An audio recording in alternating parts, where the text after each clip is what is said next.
Y debemos señalar también que hay una situación de extrema preocupación, que es la negativa del Comando Conjunto de las Fuerzas Armadas de brindar Exitosa. la información, señalando que es información de seguridad nacional. Muy buenos días con todos y con Eh, todas. ¿Cuál es la situación, Gloria, si la pudieras resumir en el proceso de investigación que se sigue a partir del proceso iniciado por el Ministerio Público? Bueno, hay dos procesos. Uno que están siendo investigaciones locales, como por ejemplo en Ayacucho, otra que se ha iniciado en Abancay, otra que se ha iniciado, que se está iniciando en Puno, en Juliaca, por las muertes ocurridas durante la protesta. Y hay otras investigaciones que están dirigidas contra aquellas personas que tienen aforo del Congreso, es decir, que tienen que tener un previo juicio en el Congreso, eh, que están en la Fiscalía de la Nación, ¿no? Que es como está dirigidos contra la presidenta Dina Boluarte, contra el ex premier Pedro Angulo, contra el actual premier Otárola, contra el ministro de Defensa, que era en ese momento Otárola, y contra otros ministros de Estado, ¿no? Entonces, en ambas investigaciones están avanzando paralelas. En Ayacucho se ha avanzado bastante, se han tomado las declaraciones, se han hecho constataciones en los lugares donde ocurrieron los fallecimientos, se está haciendo la visualización de los videos que pudieron captar, incluso momentos muy dramáticos cuando los soldados disparan a las personas en la protesta. Igual está habiendo algunos tipos de avances en la Abancay. Hay algunos Exitosa. problemas en esas zonas, precisamente por la falta de peritajes. Eh, en el otro lado, que es en la Fiscalía de la Nación, se había señalado que la fecha para la declaración de la investigada Dina Boluarte para el día de ayer, y han habido dos declaraciones del investigado eh, el actual premier Otárola, y estamos en esa situación, ¿no? Ahora, el tema es el siguiente. Según la declaración de Alberto Otárola ante la Fiscalía, lo que él ha hecho es, digamos, por decirlo de una manera criolla, sacudirse de cualquier responsabilidad. Él dice prácticamente que no tiene nada que ver con los hechos que ocurrieron, es decir, que hubo órdenes operativas y decisiones en las que no tendría ningún compromiso ni ninguna responsabilidad prácticamente ningún miembro del gobierno, ¿no? Con lo cual le traslada la responsabilidad a los miembros del Ejército y de la Policía Nacional. Efectivamente, esos son los dichos del señor Otárola y el investigado Otárola, que creemos que se tiene que contrastar precisamente con las acciones, porque no necesariamente tendrían que haber aprobado los planes de operaciones, pero sí en la investigación tiene que verse si es que ellos dieron la orden, eh, simplemente aceptaron la acción, pudieron haber simplemente omitido dar órdenes o disposiciones para garantizar la vida de los ciudadanos, o también simplemente lo que hicieron fue dar su anuencia a las acciones de parte de la policía o las Fuerzas Armadas, ¿no? Entonces, son partes de las líneas investigativas que tiene que actuar la Fiscalía de la Nación. Y debemos señalar también que hay una situación de extrema preocupación, que es la negativa del Comando Conjunto de las Fuerzas Armadas de brindar Exitosa. la información, señalando que es información de seguridad nacional. Entonces, ahí hay obstáculos que hay que derribar precisamente para lograr una investigación efectiva y eficaz. Claro, ahora el problema es el siguiente. Desde el punto de vista estrictamente penal, Gloria, es decir, hay quienes ejecutan los disparos, ¿no es cierto? Pero hay una cadena de responsabilidades y acá entra otra vez el debate sobre el tema de la autoría mediata, ¿no es cierto?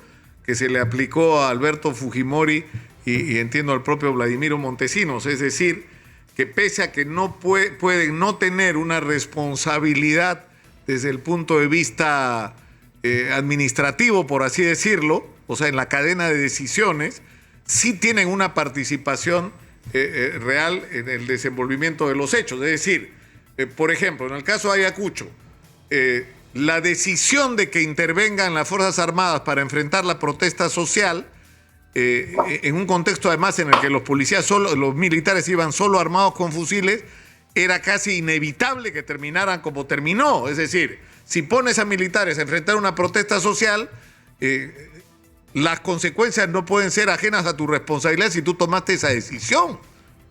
Es lo que se debería entender, ¿no? Nosotros entendemos que efectivamente hay diversas maneras de actuación, ¿no? Si bien pueden haber sido órdenes directas, también pueden haber sido planes, la aprobación de planes operativos o simplemente dar la anuencia para el accionar de las fuerzas policiales o fuerzas militares.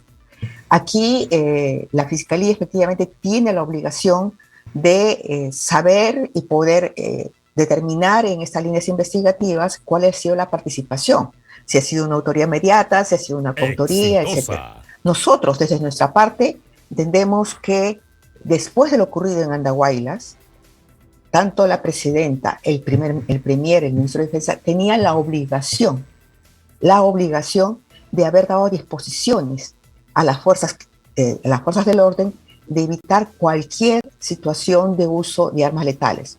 Pero no solo no ocurrió así, sino que tuvieron la anuencia para hacer estas ejecuciones, porque son ejecuciones extrajudiciales las que han ocurrido en Ayacucho, y luego la presidenta ha tenido una serie de intervenciones como la de señalar que estas operaciones han sido impecables, que estas operaciones han sido eficientes, darles garantías de impunidad pretendiendo llevar a cabo una investigación en el fuero militar e incluso señalando que las acciones, como lo ha hecho el premier Otárola, señalando que las acciones tanto de la policía como de las Fuerzas Armadas, en el caso de Ayacucho, han sido destinadas precisamente a repeler a un enemigo para defender activos activos de interés como son los aeropuertos. Y cuando hemos visto en las imágenes, y se están viendo las imágenes que han sido grabadas, que ahí no ha habido ningún enfrentamiento, ningún muerto, por ejemplo, en los aeropuertos, sino han sido posteriormente en las zonas aledañas.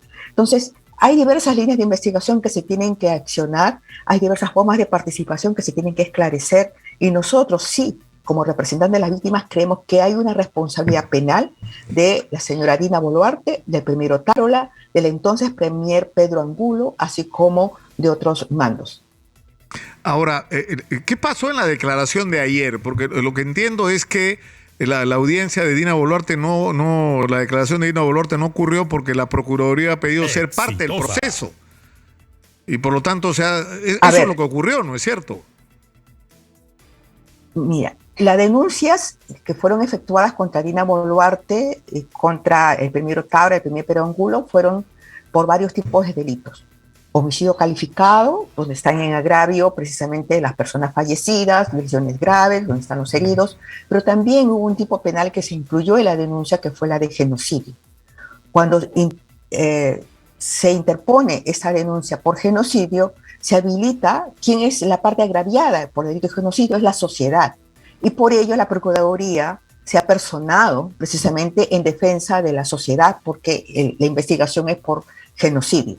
Nosotros nos hemos apersonado por los fallecidos en Ayacucho y algunos fallecidos también en otras zonas del país, en Andahuaylas y en Puno, que es lo que estamos regularizando en estos momentos.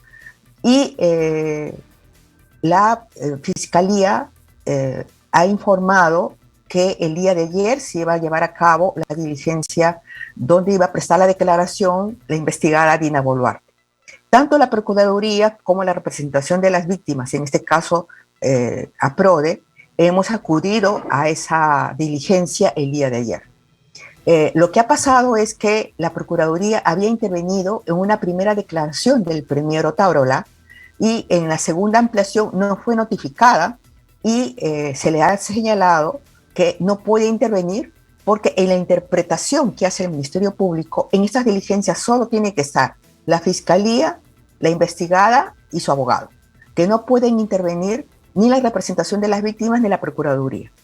Y entonces eso es lo que está en discusión ahora. La Procuraduría, ante una negativa de la Fiscalía de la Nación, que es la Fiscalía Suprema, que es la que está investigando a Dina Boluarte y al premier Otárola, lo que ha hecho es presentar una tutela de derechos, que está pendiente de ser resuelta por el juez de garantías. Entonces, el día de ayer, cuando hemos acudido a esta diligencia, en un primer momento no se nos permitía subir, pero luego sí, efectivamente, nos autorizaron el llegar a la oficina de la Fiscalía la Fiscalía Penal Suprema, donde estaba la investigada Dina Boluarte, pero se nos dijo ahí que en vista que todavía estaba pendiente esta resolución del juez, se suspendía la diligencia para ser reprogramada en una siguiente fecha, luego de que el juez de garantías pudiera determinar si es válido o no la intervención de la Procuraduría. De ser válida la intervención de la Procuraduría, también se habilita a la representación de las víctimas estar ahí. Desde nuestro entendimiento, siempre ha sido y es una práctica de que las partes agraviadas, como la Procuraduría en los casos de corrupción y en otros casos, y en este caso las víctimas, tienen que estar presentes en esta declaración. Ahora, esto se tiene que resolver rápidamente porque ha habido, o sea, he leído, he visto algunas críticas a la manera como la Fiscalía de la Nación está conduciendo esta investigación. Pero revisando los plazos, en realidad, por ejemplo, la declaración de Dina Boluarte se ha postergado no por una decisión de la Fiscalía, sino porque la señora no se presentó, ¿no? Ella solicitó postergaciones. Esta era ya la tercera citación, ¿no? Efectivamente, ya habían habido postergaciones y en esta última citación ella acude con su abogada, pero se da la situación de que la Fiscalía de la Nación señalaba desde su posición que ni la Procuraduría ni la representación de las víctimas podíamos participar en esta investigación, en esta declaración. Ahora, ¿cuánto tiempo puede durar esta investigación? Porque en el caso de la presidenta tiene un límite, ¿no es cierto? Es decir, se puede hacer una investigación preliminar, pero no se puede dar el siguiente paso por su condición de presidenta de la República, que eso ha sido toda una controversia que resolvió positivamente la fiscal de la Nación, Patricia Benavides, que sí es posible investigar, lo que no puede hacer es acusar, ¿no? Pero ¿cuánto tiempo puede tomar esta investigación? Bueno, la investigación está, digamos, en sus inicios. Hay un montón de declaraciones que todavía están pendientes de hacer. Hay indagaciones que tiene que hacer la Fiscalía. Y como, por ejemplo, hay una situación que a nosotros sí nos preocupa, que es la negativa del Comando Conjunto de las Fuerzas Armadas de entregar los planes operativos y las informaciones de las operaciones. Entendemos que cuando hay una operación, no solamente hay un plan operativo, sino después de la operación hay una información de cómo se llevó a cabo esta operación. Esta información no ha sido entregada a la Fiscalía Suprema, señalando que es parte de la reserva por seguridad nacional. Entonces, ¿qué es lo que va a hacer la Fiscalía al respecto? Mucho va a depender precisamente de los plazos del accionar de la Fiscalía, de la actividad de la Fiscalía, de cómo acortar esos plazos. O sea, pueden ellos, como han hecho en otros casos, allanar los locales e lograr esta información, como pueden acudir al juez también, efectivamente, para obligar a la Comando Conjunto de las Fuerzas Armadas a entregar la información necesaria. Pero mientras tanto, el tiempo va pasando también. Y nosotros sí creemos que ahí necesitamos una fiscalía muy activa, pero también necesitamos que nos permitan a la representación de las víctimas participar, vigilantes y participar activamente en estas diligencias.